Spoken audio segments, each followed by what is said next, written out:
The IRS is kind of silly. The government's silly. That's so frustrating. Are we going to disagree today? Clean your room. Make your bed in the morning. Clean your room. I will hold my ground, bro.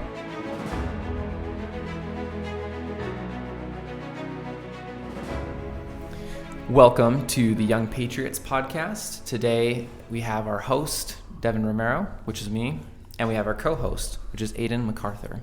That's me. Yeah. Happy to be here again. I keep forgetting the cameras are looking at me. Hey, guys. I'm looking at you again. Okay, so we are going to go over a couple of different topics today. And a couple of those things, Aiden really wanted to talk about Candace Owens. Kind of mentioned it in the first episode a little bit there. And some of the controversy that's going on with Bad Bunny. Bad Bunny, baby. He's going to kind of fill us in on some of those details and whatnot. We're going to have a conversation about why that matters, what's the importance to you guys as the audience. And then I'm also going to go over Glenn Beck's conference that he had with Turning Point USA over in the University of North Dakota. That happened on the 9th. So we're going to kind of talk about some of the takeaways and show you how you can watch the full episode. Take cool. it away, Aiden. Nice. So yeah, I'm going to talk about Candace Owens real quick. I haven't really formed an opinion on her yet. I think that she's really smart, and I do think she has good intentions. I just think what she's doing is kind of weird. Real briefly, this is kind of past current date, but there were some texts that came out from Charlie Kirk saying that he no longer supported Israel, and Candace grabbed a hold of that saying, oh, well, Charlie doesn't support Israel. It wasn't the alleged shooter that killed Charlie. It was Israel in this plot, and it was a big old thing. I didn't look into it because I was lazy, didn't think that it really mattered. But that's the beginning of the craziness that I was seeing. Also, I haven't seen the text. You know, if there are texts out there, let us see them. You know, I think that'd be kind of her if she actually had those. But the thing that I really want to touch on, she was talking the other day in her podcast. She explained that Charlie Kirk came to her in a dream. So I'll kind of read some of the stuff that she said. So she gives some context. She says that in 2023, she vividly dreamed that her then producer was having a baby boy. And she says, I woke up and I immediately texted my producer in real life and I said, hey, you're pregnant, just so you know it's a boy. And then she found out that she was pregnant 1 week later. Said Owens, declaring, I believe people can communicate in dreams on their way in and out of this world. So that's the context she provided. And then this is what she said recently, a few days ago. She says, I similarly, like I just said, had a vivid dream this weekend, and Charlie came to me, and he told me that he was betrayed. You don't have to believe that, but I do believe that, and it was the immediate sense I got. And I don't know who exactly is that betrayed him, but I also felt in the dream that it is soon going to be revealed. End of quote. I religiously, in regards to receiving revelation for other people, that's a load of not true. Yeah, God speaks to all of us, of course. Mm-hmm. But I don't have the authority, the responsibility to receive revelation for you. I don't think that Candace has the responsibility and pathway with God to receive that revelation for her producer. Maybe she had a vivid dream about Charlie.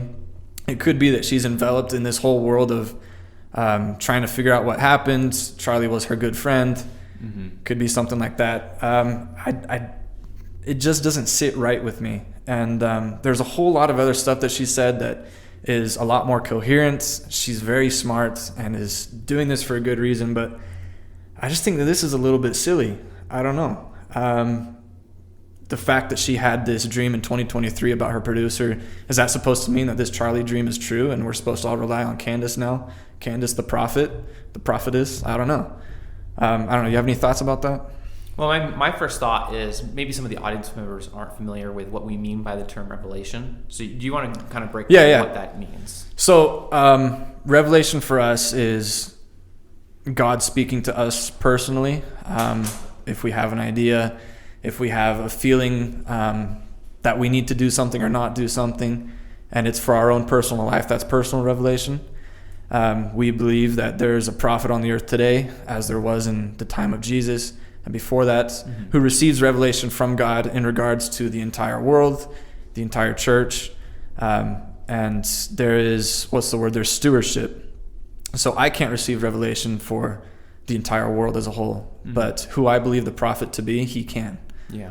I can't receive revelation for your family, for your wife and your daughter, but you can. Yeah. You and your wife can receive that revelation. I can receive revelation for my own personal life. No one else can receive revelation for that. So that's kind of what we mean by that. Do you think that makes sense? Yeah. Does that make sense, guys? We'll find out. No, absolutely. So yeah, and that's how I would say it, is it's God opening the channel between heaven and earth. So it's I mean, you see it in really grand and glorious ways in the Bible, of God speaking to prophets and them going up to a high mountain and they get to converse with the Lord. I mean, Moses is a great example. And while that might not happen the same way for us, most of the time at least, I don't think that any of us can recount having ever had an experience with a burning bush. Right. But I think in a similar way, he still speaks to us through our mind and through our heart.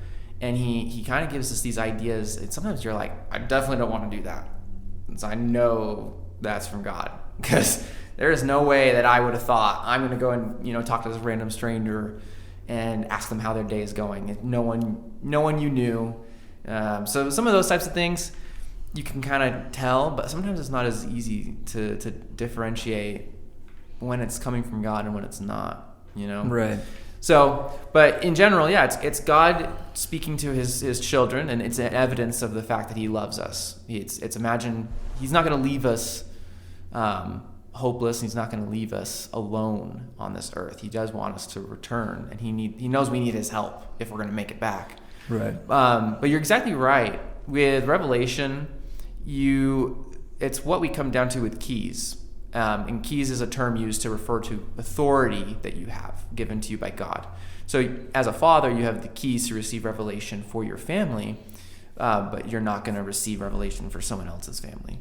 And of course, there's basically different church leadership positions where God opens keys for them to lead the ward or your congregation. It's one of the ways that church is so important is that you are able to have access to unique revelation from church leaders. Obviously, for this situation, Candace could receive revelation for herself. She could, assuming that this is an accurate interpretation of the dream that she had and that it's not just a random event. Basically, she can receive revelation for herself. And it's fine for her to share that with other people and say, hey, this was my experience.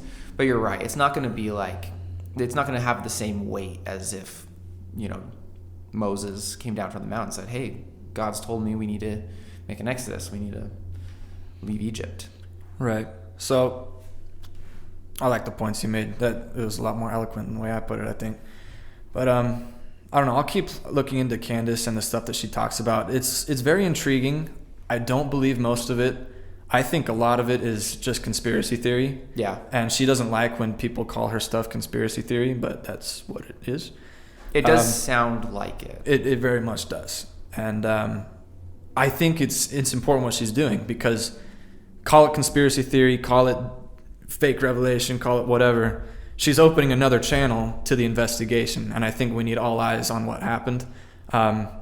If anything, she's eliminating a potential possibility, and now we know not to follow that path. Or maybe she's opening something that does turn out to be something pretty significant. So I hope that she keeps going, as long as it doesn't turn out to be too misleading or too crazy. Do you think she's being divisive? I don't think that she is trying to be divisive. I think she is very assertive, and people divide themselves over everything that comes into this world. Right. So maybe people loyal to her or loyal to other people start clashing, and that's where the division is. Right. I'm worried that there is a division in between all of us that support Charlie Kirk, that are on the right side of the political spectrum. I think that is kind of shaking the ground a little bit. Mm-hmm. Is that a bad thing? Is that a good thing? It can be both. It's whatever we make of it. I don't know. It's up to people to decide if they want to make it a bad thing or a good thing. I'm disagreeing with Candace on air right now, and I still think she's great, and I'm gonna keep fighting for what I believe in. I don't really care what she does. But some people are, getting all ticked off at it, and I think this is just really petty and childish. We need to always remember that, cliche, I know, we're all brothers and sisters in Christ. We all need to fight for the same thing. And if Candace wants to fight on this side of the battle and we want to fight on this side, that's fine, as long as we're fighting the same thing. Yeah. I kind of agree with you on, like, people can decide to make it a positive or a negative. But at the same time, I've been super injured internally in my viewing of how, you see Trump and Elon Musk part ways, how you see the different tensions that's happened between Pam Bondi and I'd say the citizens of this country, some of the loss of trust that's taken place. Just some of those types of dividing moments to me breaks my heart. Because, think about it. There was such a landslide election. There's people that, deny that. I'm sure there are bigger wins that have happened in the history of our country. I'm sure of that. But this was a very significant, in recent years, win for Donald Trump. So that decisive win, I feel, is injured because of these types of squabbles. I think another example is Tucker Carlson. Tucker Carlson and Ted Cruz had an interview. I don't know if you saw that. I didn't. He basically just lit up Ted Cruz and was like, so it looks like you're going back on your principles. And to me, I don't know what I think about the Israel conflict. I don't know. I honestly feel like I want to support the Israeli people because of how much persecution they've been through and how many people constantly have sought over the last 100 years. It's been longer than that, but 100 years, we'll say, to eradicate them. Yeah. And so I feel like I have a moral obligation to stand up for the people of Israel, but I've heard bad things about Israeli government, which doesn't surprise. I don't think that should surprise anyone. We've got major problems in our government as well. So it's just kind of tough to see brothers in Christ and brothers in conservatism fighting each other, and Tucker Carlson calling Ted Cruz a liar and a fraud, and Ted Cruz getting flustered and shooting back at Tucker Carlson. I don't like seeing that. Yeah, I don't know where it stems. I don't know why people think that that's okay. I don't know. That's the problems that we're facing. That's why that's the root of this podcast, of our motives, is to fix all that crap that's going on. You need to be a voice. It's one thing to be divided Republican, Democrat, sure, you don't have to agree. But then to divide Republican and Republicans, like, dude, we're having our own civil war. We can't win anything if we're just gonna keep shooting our own brothers, metaphorically, sometimes literally. So I don't know, it's a big problem we're facing, and I don't know, that's why we're here, to do our best to fix it. Yeah. We're literally tearing ourselves apart. Mm-hmm. And that's kind of why I bring up that decisive win for November 4th, 2024. It's been, and I guess they're seeing evidence of that for midterms. There's been some setbacks because of all these random drama events that have happened. And honestly, what I want to see us all as united as the left is. They've still got some division issues. Right. But I think about it. The left is uniting on so many different fronts. They're so good at coalition. They're so good at having a target, and even if they don't agree with so many different things, they're going to work together because they have a commonality. They have something that they can all at least agree on. So they'll kind of make a temporary alliance with some of these groups where probably, if they had the chance, they'd probably have some of the same squabbles that the right does with their groups. But why can't we manage to hang together? Why can't we manage to... And honestly, I think I want to answer what you said. You said you didn't know why this is happening. The one word that keeps hitting my mind when I think of this issue is distrust. You don't think we trust each other? No. I don't think we trust anything.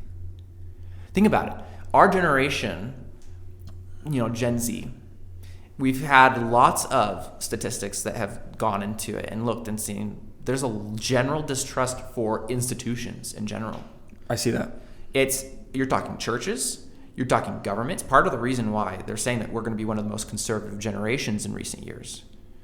And then you also have corporations. And guess what? The sad thing is for many, if not all of those, the concerns are justified. And where it's not justified, it's really hard to mentally compartmentalize everything, because you're like, well, this institution was cheating, and this institution was committing fraud, and this institution. And so at a certain point, when you have enough evidence in front of you, it feels so widespread, it almost feels like everyone's doing it. Right. So then you just write everyone off. But we'll get to talking to this about this later, but you can't have a civilization of distrust. That is a civilization on the brink of collapse.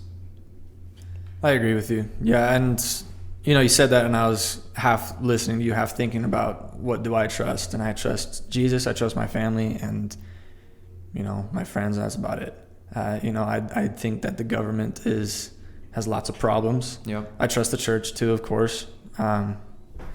But you're right. I'm looking at myself. I'm like, I don't trust most of this either. The IRS is kind of silly. The government's silly, and lots of other people are silly, and it's hard to find a reason to trust people.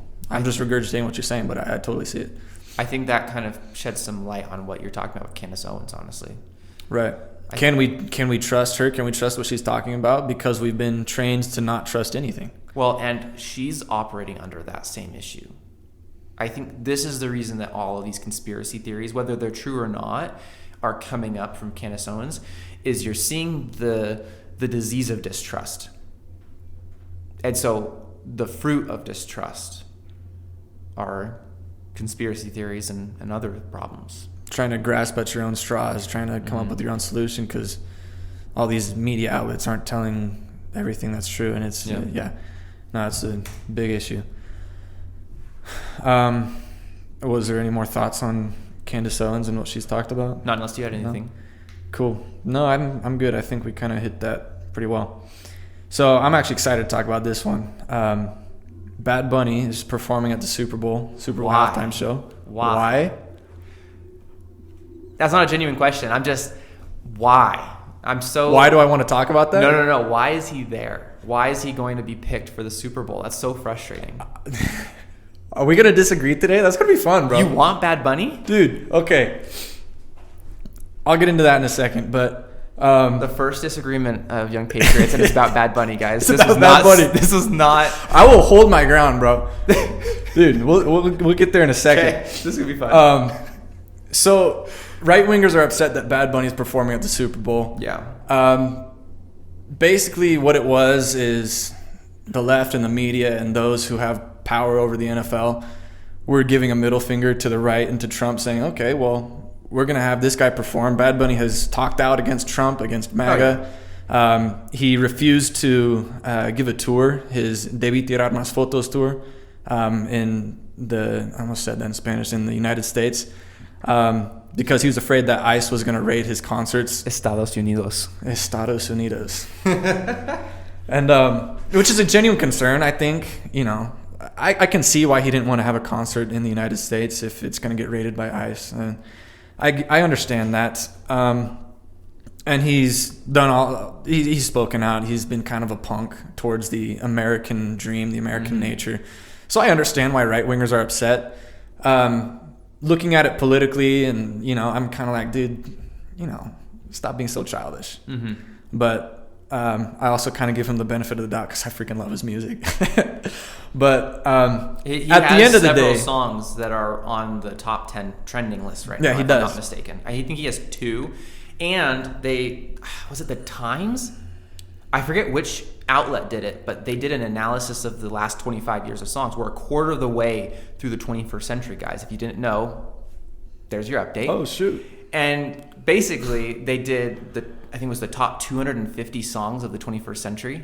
He had a few of them. He had a few of them, and they were I think they were 11 and 10th. I kind of want to which is insane to think of. Like that, the fact that he got ranked that high. What was it, top 250? 250 music for the 21st century. So yeah, I want to hear more of why you think it's a good thing that he's showing up. I might check that out later.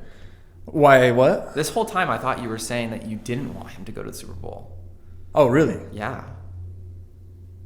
Dude, I could not be more excited that he's performing at the Super Bowl. Trump 2024, bro, but Bad Bunny has got to perform, man. Here's a little icing on the cake reason why. Because Taylor Swift was the first option. And she said no because they were only going to pay her, I think it was $40 million. Only $40 million. Chump change. If the camera's cut here, it's not my fault. Yeah, that's ridiculous. So I could not be more thrilled that she's not performing, you guys. Okay, but why? Sorry, let's move on. Bad Bunny. So, okay. Context, I lived in Guatemala. That's where I served my mission. Bad Bunny was all over the streets. I loved it. You know, I heard the music all the time. Came back here, started listening more of his stuff. I freaking love Bad Bunny. He's amazing. People are upset because he's spoken out. And then there was a petition to pull him from the Super Bowl halftime show. There's a quote from that petition. This is the official petition to change Super Bowl halftime show. It says, quote, "The goal is a performance that resonates with everyone, creating a moment of shared enjoyment and celebration. By prioritizing inclusivity and broad appeal, the halftime show can continue its tradition of bringing people together through music, bridging differences, and offering an experience that everyone can remember." I'm all for that. I totally agree. I think almost everyone in the nation loves football. It's kind of a unifying thing. The halftime show should be the same thing. It's a time to forget our differences and enjoy it. So I see where they're coming from, and I stand behind that. But they chose Bad Bunny, like I said, just to kind of stick it to the right, I guess. Yeah. We can look and see all the kinds of things that he's done. For example, he was at a recent Yankees game, and I guess the Yankees have this tradition during the 7th inning of playing God Bless America, and they have veterans present honoring that. And Bad Bunny refused to stand and show respect. That's, that kind of irks me. So just little things like that. That's why he's ticking off the nation. He doesn't understand American pride. He's really just trying to be a punk. So he did say on a Saturday Night Live monologue, there's a quote from this. I'm going to read it. Most of it is in Spanish. This is really what set people off, and I'll do my best to translate it. Should I do it in his accent? Is that offensive? It's in Spanish, not whatever. This is a place where this is a safe place for us to offend and be offended and still be kind to each other afterwards. I'm a huge Bad Bunny fan. I'm going to do it. So he says, in his monologue, "I know that everyone around the world who loves my music are also very happy in regards to the Super Bowl. Especialmente todo lo latino y la latina en el mundo entero. Y aquí en los Estados Unidos, todas las personas que han trabajado para abrir puertas, más que un logro mío, demostrando que nuestra huella, nuestra aportación en este país, nadie nunca le podrá sacar ni borrar." What does that mean? Well, then he said, "And if you didn't understand what I just said, you have 4 months to learn." So that right there is what ticked people off. Basically, he's saying everyone's excited that I'm performing at the Super Bowl, especially all the Latinos in the United States who have come here, who have worked hard. They're showing that our fingerprint and our contribution in this country, nobody can get rid of that. Yeah.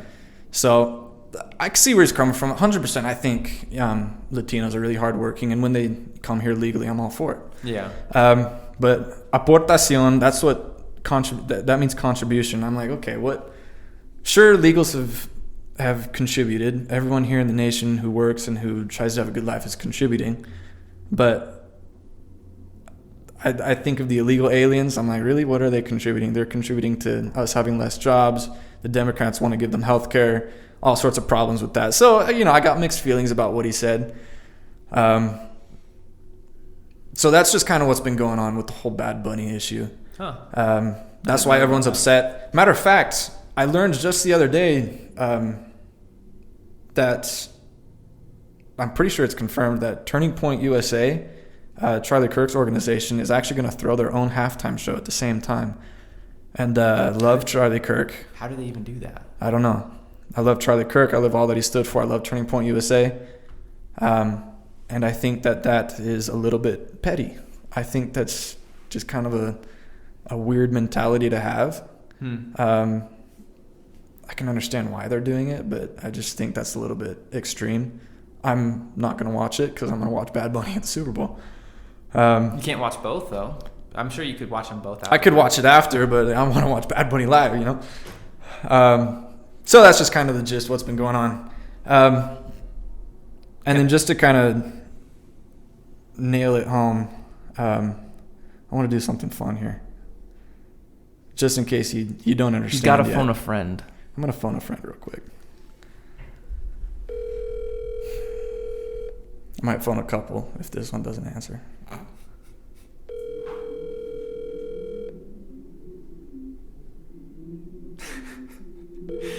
I don't think she's picking up, folks. She did earlier. Well, yeah, he checked. Make sure she'd be available. Hey, what's up? How you doing? Good. How are you doing? I'm great. We're in a podcast right now. Is it cool if we use your voice?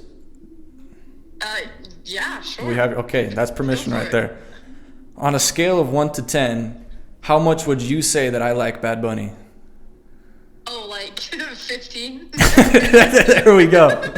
Awesome. That's sick. 20, bye-bye. 20. Awesome. Sweet. Thanks, man. Hey, I'll talk to you later, okay? All right, man. Bye. See ya. There we go. Okay. 20 in Spanish is 20, by the way. So. What's her name? You didn't introduce your friend. I did that for safety reasons. I don't know. Her name's fine. Lexi. We could cut that out. I could keep saying Lexi and you'll just hear a beep if you wanted to. I don't know. It doesn't matter. It's going to look like I'm swearing. Her name is beep. Millions of Lexis out there, so. Maybe it's not her name. Maybe I just pulled that out of the hat. So maybe it's a dude. The world will never know. Yeah. But I don't know. There you go. That's my spiel on Bad Bunny. Okay. I'm hyped. I could not be more excited, dude. Okay. Well, I'm actually glad that we disagree on this. Because, like, as we're getting started, we're going to agree on a lot of things. So until we can get some guests on the show that really have some different ideologies, you know, this will help to kind of show that we can just be genuine and talk to people. And so anyway, gives a good sample. But I'm not super informed on Bad Bunny. So take this with a grain of salt. But, like, that's just the case for a lot of these artists. Usually if they're trending, they're not someone I'm listening to. I like that. I actually really do. That's respectable. But It's just, well, first off, I have zero respect for like what everyone else is doing. If someone else is like, oh, get these latest Nikes because it's just the bomb, I couldn't care less. I really could not. And I don't have the money for it. So that on top of it, it's until we get some sponsors. It's just not going to happen. So, but with this type of stuff, the main issue I take up is, yeah, I can kind of tell that there's this a bit of rebellion. I'm not going to say anti-American, but for sure anti-MAGA, anti-Trump, kind of a little bit of a middle finger to his administration. I'm not super opinionated on that though. I can tell that that's going on. But what I would say is, in general, a lot of these songs are just super filthy. They're just super vain, profane, and they don't direct and elevate our minds towards a higher purpose, towards being more Christ-like. I'm not expecting every song to be Christian, by the way. Right. I'm saying, like, in general, having good family values, but that's not very common to find in rap. So funny enough, a good example of this is I recently watched the documentary Am I Racist by Matt Walsh. That sounds sick. Okay, check that out. He's another one of those individuals, kind of like what you were saying with Candace Owens, where I'm like, I kind of cringe every now and then. Yeah. Because Matt Walsh will do something, and he's just so unabashed, so sarcastic, and so fed up with people that waste his time and stuff, and can't argue. They just have a point, and they can't explain why they believe that, which is frustrating. I get it. And he definitely makes a good demonstration of where some of those issues are. But the main thing I loved about that was hearing what he exposed about people that are touting this oppression doctrine and saying that, oh, well, the system's victimizing you and there's nothing you can do. I'm actually going to be getting into this pretty soon here with Glenn Beck's conference that he gave. So, but that's kind of the gist, is just when things are not family friendly, I really have a hard time appreciating and respecting those things. And people might call me old-fashioned for that reason. Do it. Don't care. But the thing is, I downloaded that Am I Racist song. It's a bop. Am I racist? I'm gonna look it Yeah, up. look it up. I don't think we can play it because that's copyright. Yeah, copyright. I think you can play it for 30 seconds, but we're not going to take any risks for that. YouTube's already freaking out about our intro. It's Really? Yeah, it's not actually an issue. It's just that it's technically copyrighted, so someone can't replicate it. But it's fine. So it's royalty free. So it's someone put it on the internet to be used. Get off our back, YouTube. Yeah. Thanks for letting us use your platform. But anyway, so I downloaded that song. Great song. You should definitely listen to it. I don't remember what the artist's name is. But it just calls out some of the hypocrisy about the whole racism, systemic racism doctrine. And I think that's something that we really need to be aware of. So there's an example of a rap song that I downloaded that I think is really awesome. And it's a bop. Do you listen to Tom McDonald? He's gotten political recently, hasn't he? He's been political for a while, since 2020, bro, is when I discovered him. Yeah, I think so. I also downloaded his recent Charlie song. Oh, that sounds really nice. He came out with that really quick. I think it was the next day. It was just really cool because I wrote a song too. I just don't have the platform to publish it. I also liked the one where he sings with Ben Shapiro, and Ben Shapiro brags about that. He's like, "I made it to top 1." That was the most popular song on the leaderboard for Ben Shapiro a couple weeks. Sang in the song. He rapped, yeah. It wasn't AI. I don't call rap singing. It's fast talking. It's poetic. Does rap actually stand for rhythm and poetry, or is that something that some weirdo told me in middle school? And just lying. I don't know. That would make sense. I don't know. Let us know in the comments if rap is an acronym or if it's just a word. Well, that would help me have a little more respect for it. But again, right now it's just so derogatory. That's the issue. I agree. But also, throw in some tune. I don't want to hear you like talk fast. I want to hear like you actually sing. It's not just about the music behind in the background. So this song does a good job of that. Also where we disagree. I am all about the music. I could not care less. Dude, I love Guns N' Roses, bro. You take their songs, it's like 4 lines and then slash shredding, but that's just me. So. But notice how much of my criticism there had little to do with Bad Bunny directly. It was just the general, I don't like songs that aren't I like friendly. that. And I will say, because my mom's going to watch this, she's going to say, oh, is he listening to bad music? Bad Bunny has a plethora of songs that are not nearly as demeaning as the rest of his. And so, I listen to the good ones, and some of them are catchy, and you deal with it. I listen to a bunch of other stuff that's clean. It's just marijuana. I'm trying to wash my hands of this. I don't care. I'm glad he's performing. I'm going to watch it. Mom, it's just marijuana. It's not the real stuff. Marijuana. What's the real stuff?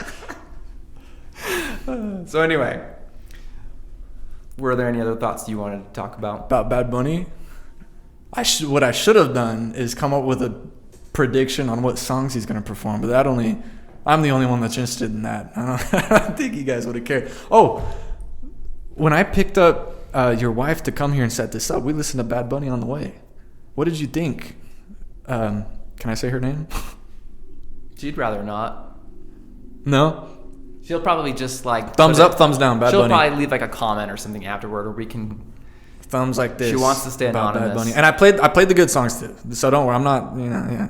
They were okay, but this is from one of our producers. Okay. This is what we got for Bad Bunny. I like it. Sorry to put you on the spot. A sideways thumb. Sideways thumb. Hey, it could be a down thumb. But. Okay, so. Basically, I just want to give you guys the caveat right up front. These points that I'm going to be talking about. They're coming from Glenn Beck. He recently spoke at the University of North Carolina. And so, just checking with our camera person. So, he spoke at University of North Carolina. And basically, he talked about the 9 principles of how we can become a better person. So, I don't want to take credit for this. These are not things that I came up with. I'm going to share some of my thoughts on some of the things that he shared. But ultimately, I want you to go watch his video. I will provide a link in the description for you to watch it. And it's actually a 2-hour event. But he basically, there's a couple of people that speak in the beginning. He gets on stage, brings out like $5 million worth of different antiquities from our nation's history. Fascinating. I highly recommend it. Well spent 2 hours. Anyway. I should have brought my antiques. I forgot to get those $1 million items that I own. Yep. I don't own any. I was going to say. Okay. First thing he says, question everything. That's pretty rebellious. I have an opinion already, but you talk. So what he basically talks about, he actually goes in depth about how when Thomas Jefferson's son, was going to school, Thomas Jefferson wrote a letter to him, guiding him and kind of just giving him some principles. He said a couple of different things.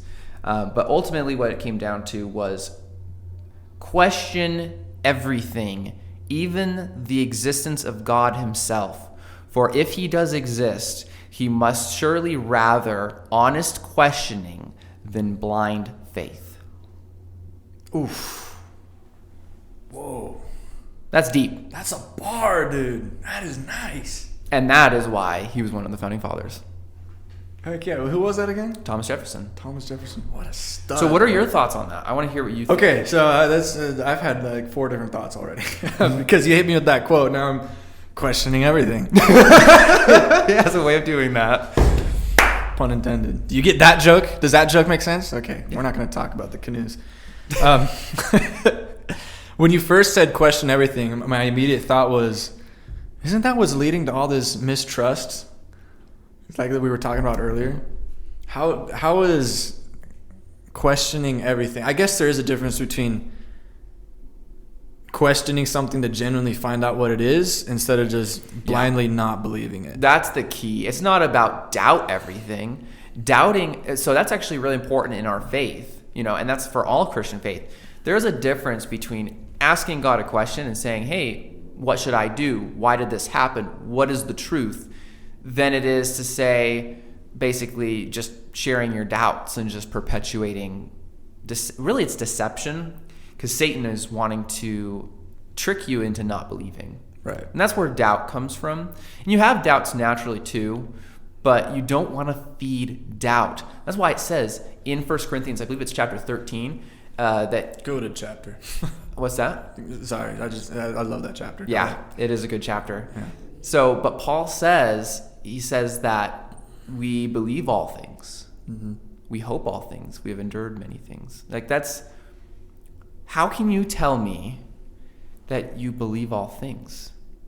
It's kind of the opposite of what I just mentioned. Question everything. Right.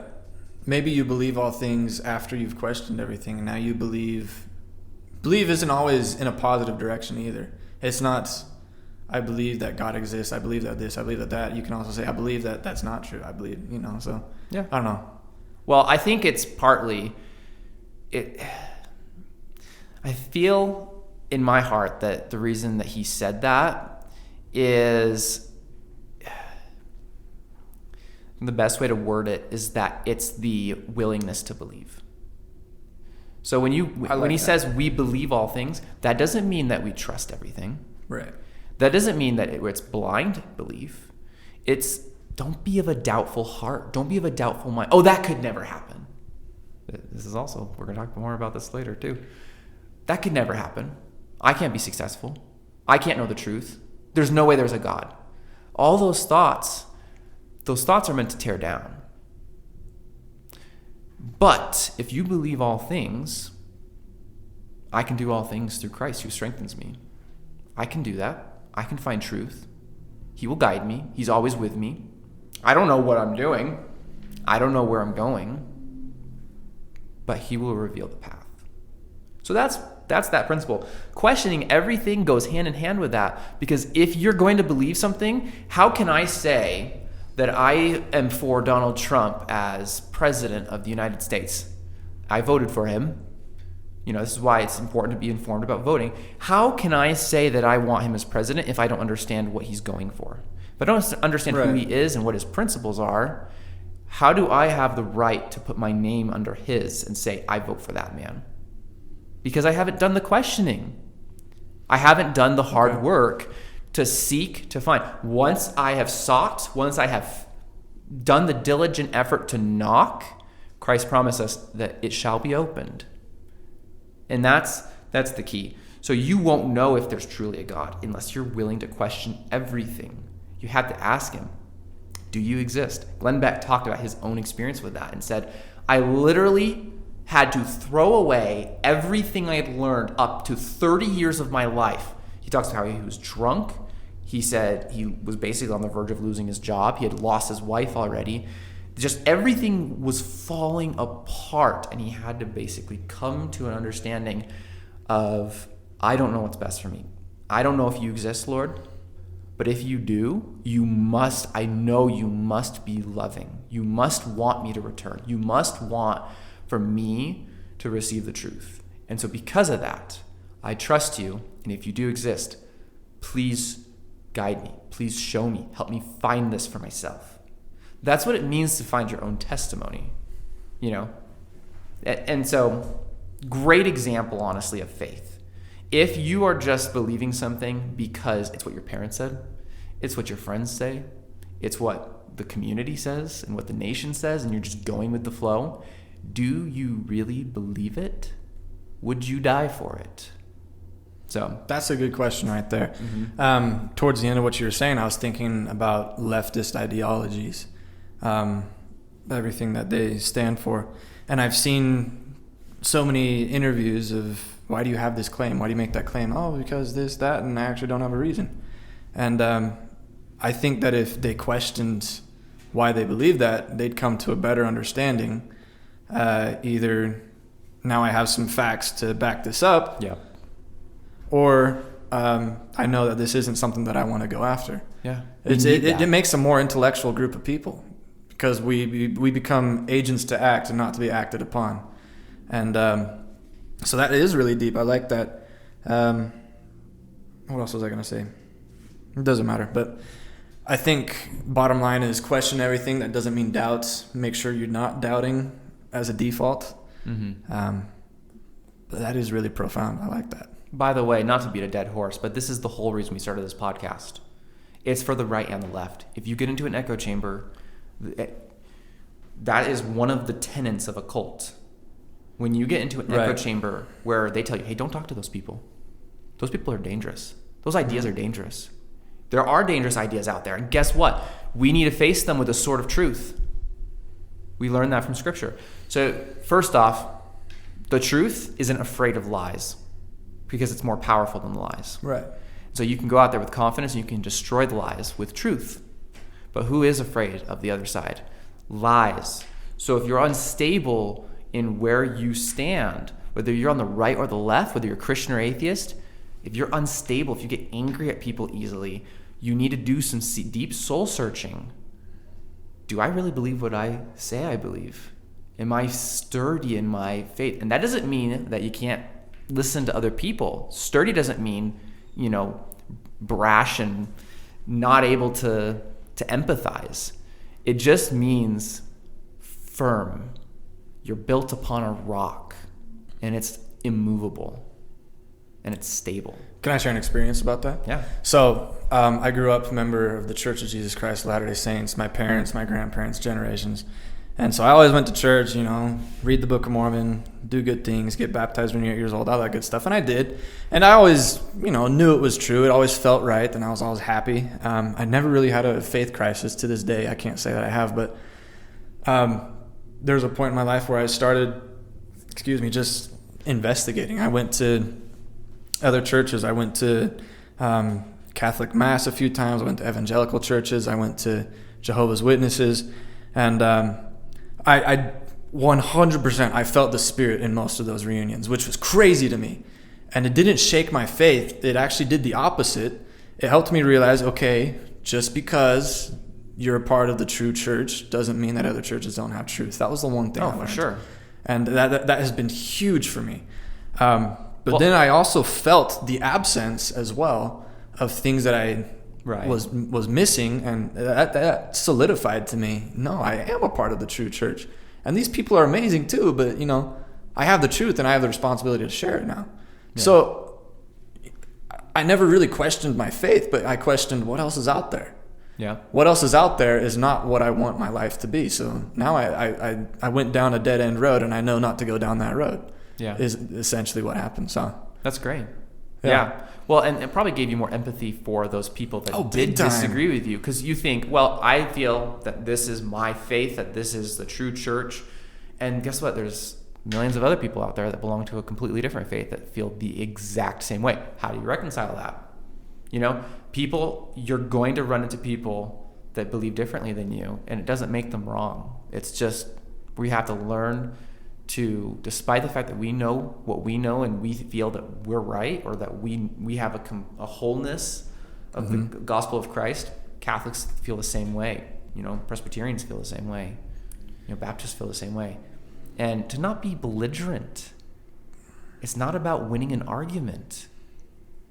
Right. The fact that we have brothers in Christ, brothers and sisters in Christ, is a win. That should be, Seriously. again, with the right, that should be the most unifying thing about all of us. It doesn't matter if we disagree on little or big points of our faith.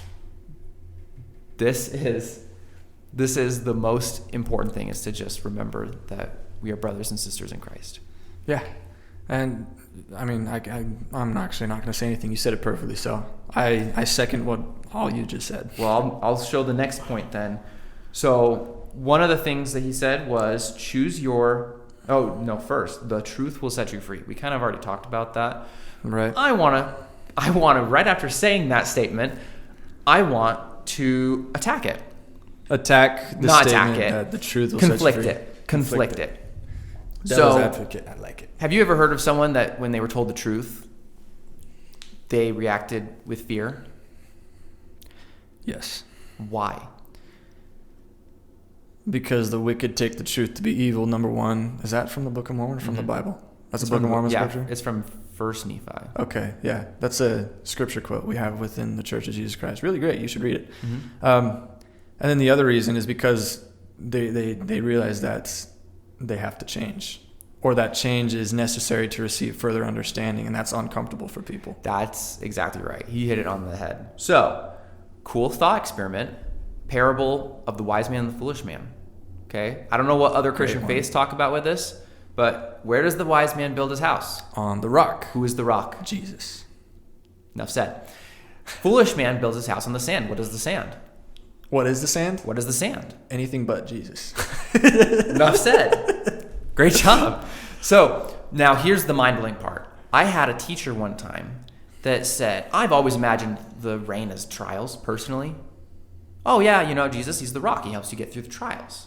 Well, why do some people who believe in Christ have some of the most insane trials a person could ever endure? Christ himself suffered for all of us.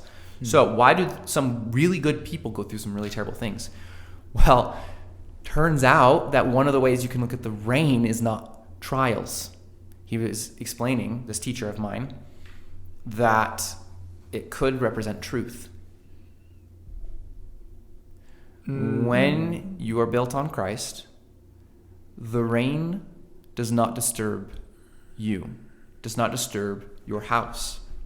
You are stable. And in fact, it nourishes your garden.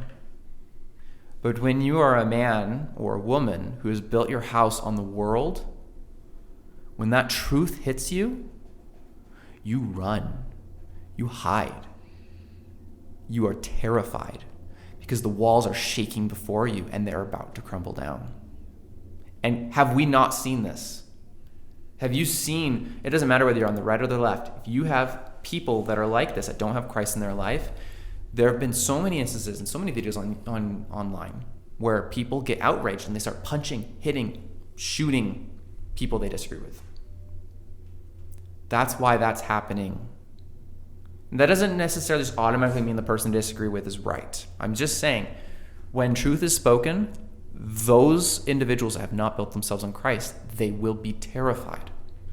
And that might put into perspective some of the people that they say, oh, you committed violence on me. A microaggression. It's part of the reason that's happening is because they are perceiving it as violent. They are feeling a violent reaction inside of them. Yeah, I think you just tied it all together, because I think we were asking last episode, why are people acting out? Why are they doing this? And that's a pretty darn near perfect explanation why. Because, I don't know, I won't say his name for obvious reasons, but the alleged shooter of Charlie Kirk allegedly grew up, how many times do I have to say alleged, in an alleged Church of Jesus Christ household, was raised in that truth that we know and love, stepped away from it, and then sees this guy talking about the same kind of principles about Christianity, about family, about country.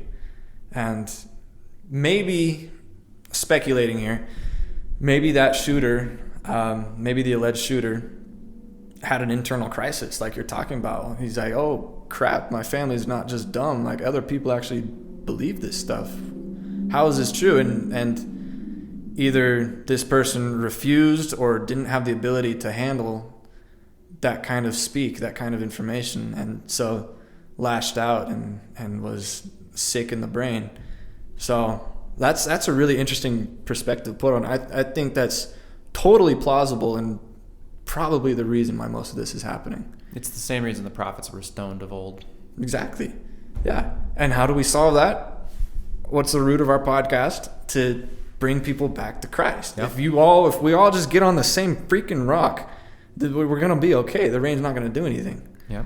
Yeah. That is so eye-opening. Well, okay, now let's put it into a different perspective. We've already talked about this. I won't spend much time. But you see this same reaction in people after Charlie Kirk was killed as the wise man on the rock. Because we are, a lot of us, not all of us, I'm sure there's still plenty of people that don't believe in Christ, or maybe they do and they just disagree because of different denominations. But when we are rooted in Christ, you don't see violence on the street when someone you love is hurt. You see forgiveness, you see healing, you see progress. And so that's the other thing. I just wanted to kind of point out those two dichotomies of, you're going to have people that are going to lash out and attack, and you're going to have people that they're going to be solid, they're going to be firm, and they're going to know where their power comes from, and it comes from truth. Because they have an eternal perspective. They know more or less essentially what's happening after this life, where they're going, what their goals are, what they're trying to accomplish. So that's why the Church of Jesus Christ, those members that were affected in the Michigan shooting, that's why they raised money for the alleged shooter's family, which is crazy to me. I mean, and I think anyone that is Christian would do that. I think so too. I don't think it's just members of the church. Yeah. I think anyone who's rooted, it's the same Jesus that we all preach about, that we all go to Sunday. It's just, and all of our Christian denominations would be stronger if we could come together and admit that. Yeah. So I hope that we do see that. I'm going to move on to the next thought. So the next thing that Glenn Beck talked about was choose your thoughts. Ultimately, he said, basically, you're going to be what you feed your body. But in this case, it's your mind. So you're going to be healthy if you're feeding your body healthy food. But with our thoughts, we so regularly just berate ourselves. We always think the negative instead of the positive, it seems, especially when it pertains to ourselves. And so something he just said was, listen, if you want to be a loser, then keep telling yourself that you are one. Because guess what? You're not. But if you trick yourself into thinking you are one, that is what you will become. That is what you will behave. You will reflect that in your being. Your words are powerful. And so we just need to check our words, basically, and then it connects to our thoughts. Our thoughts are powerful. Our words lead to our thoughts, and our thoughts lead to our actions. And sometimes it's the other way around, thoughts to words to actions. But he went on for a minute or two and just took a moment to reflect and be like, listen, you are a son or daughter of God, who is a divine being. Like, that should be all you need to know. He has given you power to create, to think, to believe, to go places, to breathe. He's given you all this power. And you tell yourself you're insignificant? So it's not to throw out that we have to put action behind those thoughts, but we need to clean up our thoughts. It's like a dirty room that Jordan Peterson's there, like, clean your room. You'll feel better afterward. We need to stop listening to Bad Bunny. We should boycott the Super Bowl. In everyone else's opinion but mine. I see what you're saying. I like that. You're totally right. Thoughts lead to actions. Thoughts lead to words, lead to actions. So if you can start at the root of the problem, you're going to be okay. And Yeah, and how dare we take one of God's creations? How dare I talk bad about myself when God spent forever creating me? That's insanity. We wouldn't talk that way about our best friend. No, of course not. No one, yeah. We got to think about it that different way. Yep. And that's actually really good for me to hear because I'm a huge pessimist. I'm very negative. Ask my mom. She gets most of it. But not anymore. Now Not anymore. Now you're an optimist. An anti-pessimist. Optimist. No. Anti-pessimist. You're an optimist now. That's the word. Cool. You're a realist. We're going to get to that Realist. point. You're a realist. I don't know what that is. Just being based in reality. Based in reality. Nice. I like it. So the next point, you will serve something. Ooh. So choose carefully. Ooh. I choose podcast. So this is going into part of like, so someone will say as an atheist, I don't have a God. I don't believe in God. Jordan Peterson talks about this a lot. That's not true. You do have a God because we are hardwired. It's the reason why so many civilizations in the past, for millennia, have had gods. And actually, funny enough, some of those gods like intersect. Where, I mean, you have it like with Greece and Rome with, Poseidon and Jupiter. But you also have it with, or I guess it's Uranus, I think, actually. Uranus and Poseidon. But you also have it with like Mesoamerican gods and with African gods. Like around the world, you actually see very similar corollaries in what type of god they create. With some divergences, obviously, as well. Well, that's the thing. If there's so many similarities, are they creating the God or are they discovering God? So that's the thing. Yeah. So, but basically what's happening is people, they like to believe that we're in this enlightened society and culture where we don't believe in God. Oh, that's a childish thing. God was for the 1800s. God was for the 1600s. We don't believe that anymore. We're wiser now. But they don't realize that you're serving something. Are you serving money? Is that what you serve? Is that all your waking days is spent thinking about? Or do you serve, sex? Do you serve authority and power? Do you want to lord over others? Do you serve recognition, pride, envy, resentment, hatred? What do you serve? You serve something. You are not drifting without something, some master. And he says, careful, because if you don't choose a master will choose you. And guess who that one's going to be? We all know. Yeah. Addictions. Well, Addictions. and evil, yes. Yeah. But, so. No, so what was the initial question or statement for that? Well, he said, you will serve something, so choose carefully. You will serve something. You will end up serving something. If you don't act, something's going to make you be its slave. So. I'm going to take this moment to call it pornography. This is one of the most enslaving entities, ideas, concepts, products that has ever plagued humanity. And if we want to be free, if the truth will set you free, but the reason we're afraid of the truth is because then I have to change. Oh, crap. I serve evil. Now I need to change. I know it's wrong. Well, that's why the next step happens. You need to choose your master. Choose what you serve. So that's what truth invites you to do. Change who you serve. Stop serving evil. But if you start serving good, evil becomes smaller and easier to defeat because you become stronger. So, right. Yeah. If we're calling out pornography, let's eradicate that piece of crap. I was having a conversation with, I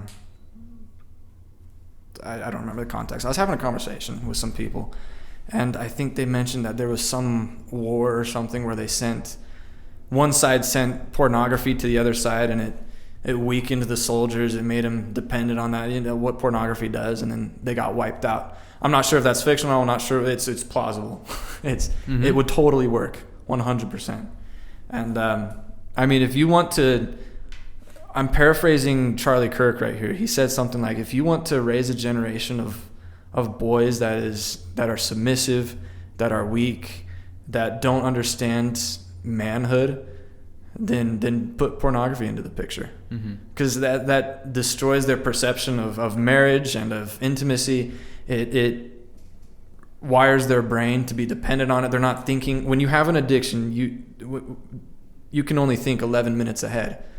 You can't plan things. You can't think about what you're going to do with your life. You can't finish that assignment. You forget to take this girl out on a date, and then just stuff hits the fan. When you're free from addiction, as free as you can be, of course, I mean, you're free to make decisions and think about the vacation you're going to plan in a year. You're free to have your own freaking thoughts. Yep. I mean, it's such a huge deal, and I don't know, that it ticks me off. Yeah. The fact that it's on the earth, and But we have to choose to remove the power it has. Yeah. Governments aren't going to fix this. No one else can fix this but you. When you are engaging in those behaviors, and it doesn't have to just be pornography, any type of addiction, any type of, when you know, you have it deep in your soul, you know what you're hiding, what you don't want your truth to get out, that you need to change. But whatever that is, when you choose to go against it, that's when you have seen the light. That's when you've found and accepted truth. And suddenly, you're freed from it. That's how we eradicate it, is millions of people have to make that decision. That's right. So. There's an influencer, not ex-Marine, they're always a Marine. I think he was in the Marines, David Goggins. I've heard of him, yeah. Yeah, he's pretty famous between men our age because he's big into working out and athleticism. And his motto is stay hard. What that means essentially is, don't take the easy way out. Don't be like water and just follow the easiest course. Be a man, put your freaking pants on and go out and be a man in the world. Treat your wife right, start a family, go to the gym, run, eat right, work out, train your brain to be healthy. Don't give into these pathetic addictions. Yeah. Be hard, bro. Freaking grow a pair and go live in the world. Clean your room. Make your bed in the morning. It's simple stuff that I'm not perfect at either, but be hard. Stay hard. So, then the next thing you talked about is forgiveness is essential but hard. I like that one. If you don't have forgiveness in your society, you have a system where, you can't move on past what someone did to you yesterday. You're always stuck in yesterday. You're always broken. You're always betrayed. You're always hopeless. Someone else is always putting their finger down on you and saying, you can't go anywhere. But the truth is that you're the one that's put the finger down and said, I refuse to move. I stay here. And you are staying in misery. The tough thing is that when you are in that situation, you don't feel that way. You feel like you're justified. You feel like, well, they deserve it. I'm glad they got this. I'm glad that, well, they hurt me, so now they're hurt. And it's equal. It's fair. Have you ever heard in a society that lives by an eye for an eye will be blind in like two Gandhi? mistakes? Something like, I think he might have actually said something like that. Yeah. But it makes total sense. It's like, that's the reason why Christ gave us the higher law of, you have heard in times past that an eye for an eye, but I say unto you, love thy neighbor, bless him that curses you, do good unto those that persecute you. That's the reason, because that's the only way this stops. And by the way, just to bring in real quick, that's the only way this Israel-Palestine conflict will stop. Because both sides have done mean, harmful, brutal, violent things to each other. And I don't have an opinion on who's right, who's wrong. I don't know what to trust on information coming from there. Right. But what I do know is the only way we're going to see peace, long-lasting peace, which I think we're on like day 11 of, which is already a miracle right there, as of recording this, the only way it's going to stay that way is if we forgive. Yeah. We have to put down our guns. We have to put down our knives. We have to put down our swords. And we have to say, brother, I forgive you. And let's reunite. I like it. And regardless of, my mind immediately went to people that are all ticked off at Charlie Kirk and Turning Point and all our right-winged ideas, obviously to us, we don't feel like they need to forgive us because we're right. We haven't done anything wrong. Leave that aside for a second. You know, that's going to solve all the disagreements that they have with us and all that we have with them. Just, it's okay. Maybe Charlie did say something transphobic. Is really you sitting there on your couch scrolling on your phone being like that being angry gonna solve anything? Mm-hmm. Forgive it and move on. And it's a totally different issue of whether or not he did. Just be a man, be a woman, and be a part of society, and be a human with all your other humans. Be a brother with all your other siblings. Yep. It's kind of ridiculous how people dwell on that kind of stuff. So here's the next one. Discipline is freedom. Oh, we've kind of already talked about this. Stay hard.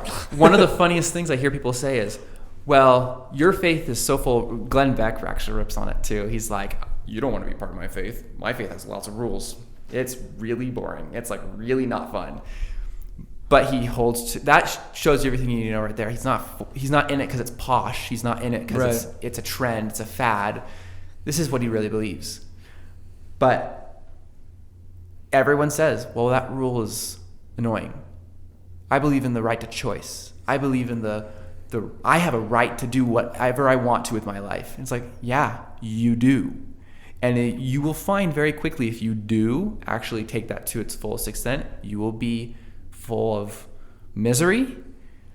You will be accompanied by debt. You will be accompanied by addiction. And you'll be accompanied by sorrow. And all those things lead to not great places. Yeah. So if you want to be free, because true bondage is debt, misery, sorrow, selfishness, greed. You know, if you truly want to be free, there's one road. It's discipline. It's truth. They're all on the same road. There's not multiple paths. It's one road, and it's got all these different ingredients. Yeah, I agree. It's the difference between instant gratification and gratification later. I mean, essentially our goal is to live with God after this world is over in heaven. Mm-hmm. And that takes a bunch of dedication and determination and failing and getting back on the path and taking the hard way out of this life. Yeah. Like water moves in the easiest way it can. It chooses the easiest going path. Where does it always end up? At a waterfall. Yep. You're just going to fall off. It doesn't go anywhere. You're just going off the deep end and it doesn't do anything for you. Mm-hmm. And it's hard to see in the moment when you're in addiction, we just have to realize that there's a higher power, there's a higher potential for every one of us. And when we choose to be disciplined, that's going to change our lives forever. I mean, just today, I was sitting on my couch watching The Office, and I felt happy. I love The Office. It's super fun. And I was like, I got to go to the gym. I really should. I did not want to. I went to the gym today, had a nice chest workout. I felt so good. Mm-hmm. It was so amazing. That's just a little example, kind of a meathead example. I don't care, but it felt great. I didn't want to go on a run. I went on a run, and my dopamine levels were through the roof. Small examples. It's insane what, determination can do for you. Yeah. And then the next one is faith is for realists. Oh, you said that word already. That sounds contradictory. Faith is for realists. What's a realist again? Someone that's grounded in reality. Grounded in reality. So my mom would talk about that too, and she would say she's a realist, which really was a little more pessimism. But she was basically saying, so instead of saying, I'm going to set this really big high goal, then, I might not reach it. But what people will do is, instead of setting that high goal in order to save themselves the sorrow and the disappointment, they'll say, well, I'm only going to do this. And then when they overachieve that, then it's like, oh, hey, look, I did it. But it creates this negative feedback loop. Not negative feedback loop, it's a positive feedback loop, because it keeps getting worse and worse and worse. It keeps growing in intensity of kind of doubt and kind of just like, I'm only going to be able to do this. And so a realist truly is someone who kind of finds the temperance between both, I think. Right. Because sometimes they talk about this, like with World War II, the people, the prisoners of war that survived were not the optimists. They were, I think he said, the realists. But they basically said, we're not getting out of here alive. They accepted that right away, but they didn't give in to doubt. It wasn't like a, woe is us, we're not going to be able to get out, our lives are miserable. It was literally like, well, yeah, this does suck. We are not being fed. We are, getting infected with different diseases. We're malnourished and our bodies are breaking down because of it, and we're getting beaten. But, they accepted the truth of what happened, whereas the optimists, when they were like, oh, we'll get out next week. Oh, we'll get out a month from now. Oh, the war should end soon. They continually got disappointed because their optimistic goals weren't reached. And in the end, they were the first to die of like just natural causes, like their body gave out on them. Like they're probably their mind and spirit mostly. Yeah. But so it's kind of insane. That's what a realist is. But a lot of people don't see that as a thing that has room for faith. Because again, we have this concept in our society that faith is childish. Faith in Christ. We'll put faith in other things, like science, which is fine. There's a level of belief that we do need in science. Yeah. It's not our God, though. There's a difference. So the truth is, though, that if you are truly accepting reality, you have to have faith. He talks about every morning you wake up and you just know the sun's there. How do you know that big yellow ball of fusing gases is actually going to be there today? It could have just disappeared, could have just vanished, could have just been an illusion this whole time. How do you know it's there? Faith. So even in real, practical reality and our world and our lives, we have to have faith on a daily basis, constantly. And that does extend into religion. Right. And going with the sun analogy, I mean, initially someone might think after hearing what you just said, it's not faith that puts it there. It's, I know that it's going to be there because I've seen it. That's evidence. How do I know that Jesus is real if I've never seen him? Well, you have to have faith before anything can be proven to you. That's not to say that, you never saw the sun for the first 3 years and you just had to have faith in one day. But it's a process. You have to realistically, what am I trying to get at? You have to have the faith that something is there for you. And maybe that's the sun. Maybe that's the Son of God. You have to put a little bit of effort into believing realistically. Let's think of it logically. Okay, for generations, people have believed in a God. Okay, realistically, there is religion. Now, you can run with that and choose to have faith and still be a realist in that sense. That's not to say that you make science your God. It's not to say that you make God your God, but you make the reality of, I'm pursuing this. I'm trying to have faith. That's my reality. Is this kind of making sense? You see what I'm trying to get at? Mm-hmm. Yeah. So, I don't know. I see where you're going with that. It is kind of a hard subject to swallow, to understand. But that is really important. What was the initial statement? Faith is for realists. Faith is for realists. Yeah. I like it. Gratitude changes everything. Big time, 100%. I don't know if I really need to expand this, but just you're going to be a happy person if you acknowledge the things you have and are grateful for that, as opposed to focusing on what you don't have. Kind of goes hand in hand with forgiveness, honestly. Both of those will make you happier. It keeps you from hating people, keeps you from being a pessimist, it keeps you from taking the easy way out of life. It's like all this ties together or something. Yeah, it does kind of sound like we're repeating ourselves a lot, and that's because these are one eternal principle. It's one eternal principle, one eternal round. It all kind of circles back to itself. Yes. So the last point he mentioned is community is oxygen, O2. We need it. Community. We thrive on it. Connection, relationships. I've actually heard that statement before. I like it. And that's another thing we're seeing right now. One of the loneliest generations. If you've read Anxious Generation by Jonathan Haidt, is how they pronounce his last name, I think. incredible book. Just talks about how technology has infiltrated our mind in a way where, from a young age, it's kind of replacing the real world. Because as a kid, you think, as a baby, you're like investigating the world. You're exploring things. You're bumping your head into things, and you're learning what reality is. Well, you kind of are doing the same thing with technology, and when you're spending more time in social media and on your phone, playing video games, all these different things, than you are even in the real world, it starts becoming your world. Yeah. And our brains are not designed for a digital virtual world. It will not work, and we are seeing the fruits of it. They're saying the worst damage is for people that are younger than 13. Pre-puberty, your brain is forming and preparing for adulthood, and if you are on social media, it will impact how you grow and develop emotionally and mentally. So, read that book. Fascinating book. Everyone should read that. Whether you're a parent or not, you need to know, what is this stuff doing to you? I agree. And I'll take this moment to say thank you to my parents for not giving me a phone until I was, I think, a freshman in high school. Didn't have social media or anything, and I turned out great. See? But I totally agree. I mean, I'm very old school, probably because of the way my parents raised me.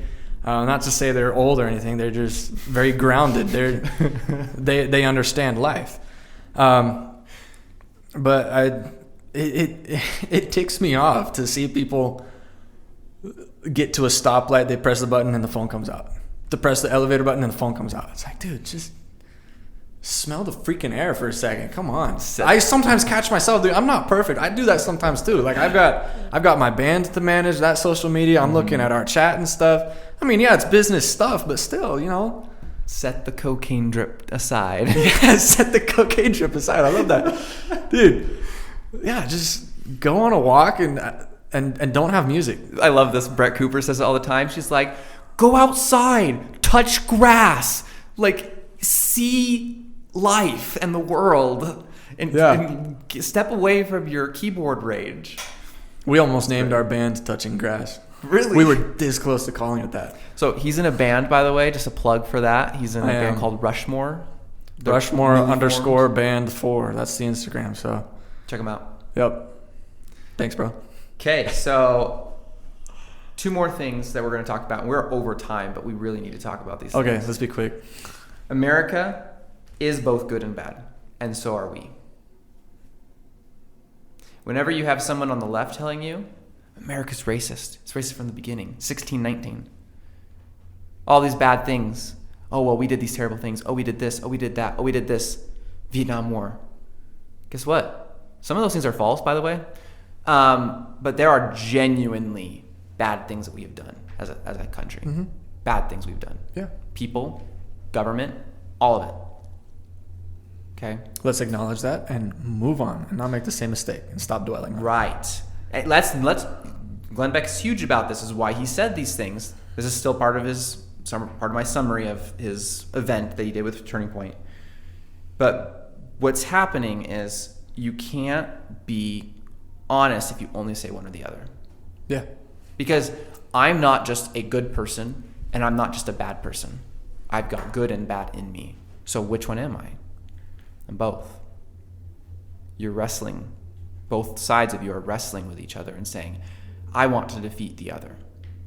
Mm-hmm. So we hope and pray that the good one wins. The good side wins in the end. That, and we also have control on an individual level what side wins. We have 110% control over who wins.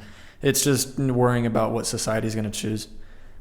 Influences the community. That always has a big impact. But I'm gonna share something that he said that was incredible when he talked about this. Did you know that they almost wrote the slavery issue into the Declaration of Independence? What do you mean? They almost freed slaves at that time? So the Declaration of Independence is, as Glenn Beck puts it, the breakup letter for our country towards England. It says, it's not me, it's you, and we're breaking up, and this is why. And one of the things, the very last thing, and he bolds a lot of the words, and he basically says, it's really ironic that a Christian king is engaging in the sale of man. Did you know that Thomas Jefferson He owned slaves. Mm-hmm. Do you know the king forced them to own slaves? Really? Why do we not know about that?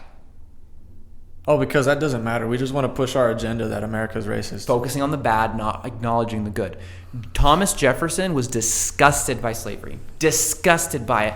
And the only reason it didn't stay in the Declaration of Independence was, I think it was John Hancock, who was he was leading this discussion they were having.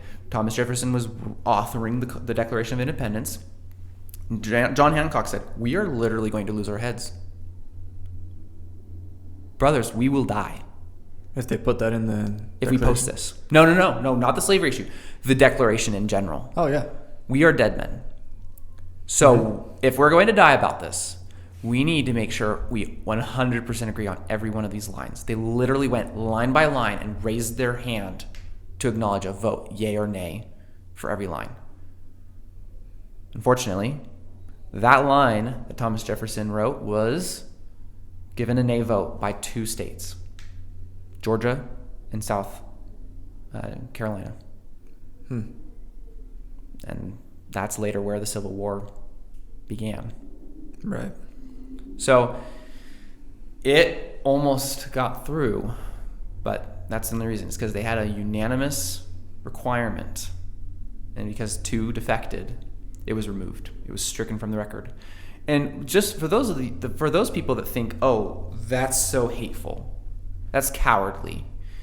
The thing that they were doing was, if any of us disagree on any one of these points, the king will sense that. He will discover it. His spies are all over the place. They will know. And once they find out what the weakness is, they will exploit it. And brothers, they will split us up, and this country will cease to be. Think about this. We need to look at this history with context. We need to look at it with humility and some forgiveness. Not condoning, but we need to understand, oh, that's what they were thinking. That's where they're coming from. They weren't racist. Mm-hmm. Yeah, that makes perfect sense. But it doesn't push certain agendas. That's why we don't hear about it, which is kind of crazy But America's still the land of the free. Big time.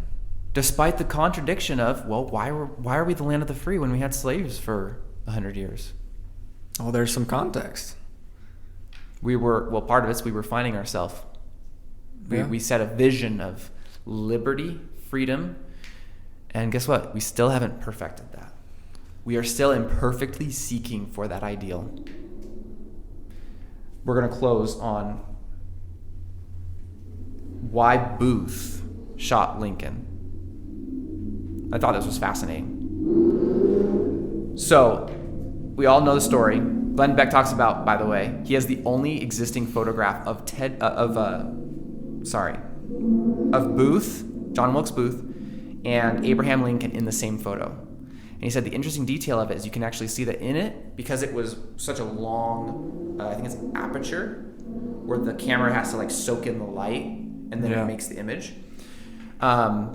Basically, you actually see Abraham Lincoln fuzzy, because he's moving around on stage talking to people and so he's fuzzy. You can't quite see him very clearly. John Wilkes Booth came through perfectly. The man was just staring Abraham Lincoln down. It was just anger-filled. And actually, in that event, he tried killing Abraham Lincoln, but he tripped over a police officer, funny enough. And it kind of disarmed him. He decided not to do it yet. But later, he shoots Abraham Lincoln. Why? It's going to sound familiar. I can talk. He shot Abraham Lincoln because he believed it would anger the followers, the Republicans, the followers of Abraham Lincoln, and it would restart the Civil War. Thankfully, it didn't. It didn't. But he wanted the war to start again. And he wanted it to start again because he's this time the South will win. We'll do it this time. We'll win this time because we killed their leader. And just the same, Charlie Kirk was killed. And they thought it would helped their cause, and it's hurt their cause. Yeah, big time. So just the reason I wanted to point all these things out is I think these principles are eternal. I think they apply then and now, and they will apply in the future. And these are the principles and others that we need to use to guide and orient our lives in a way that leads to Christ, not to death. I agree. Yeah. Just wake up and choose Jesus. Do all the things that help you do it. So that's going to be everything for our episode today. If you do have any suggestions for what we need to have as our podcast name, we're doing Young Patriots for now. If you guys like it, let us know. If you think there's better ideas, which there probably are, send it into the comments. We'll make sure to read those comments and share this with your friends. And go check out the TPUSA event that Glenn Beck spoke at, University of North Dakota. That'd be nice. Peace Yeah, out, and if you guys want to be featured, just say something hateful against us and we'll have a polite conversation. We promise. There's no issue here. So Probably not the best way to do it. not the best way, but speak out, man. Use your voice. We would accept requests to do interviews. So. Yeah. Okay. Peace out, guys. Good stuff.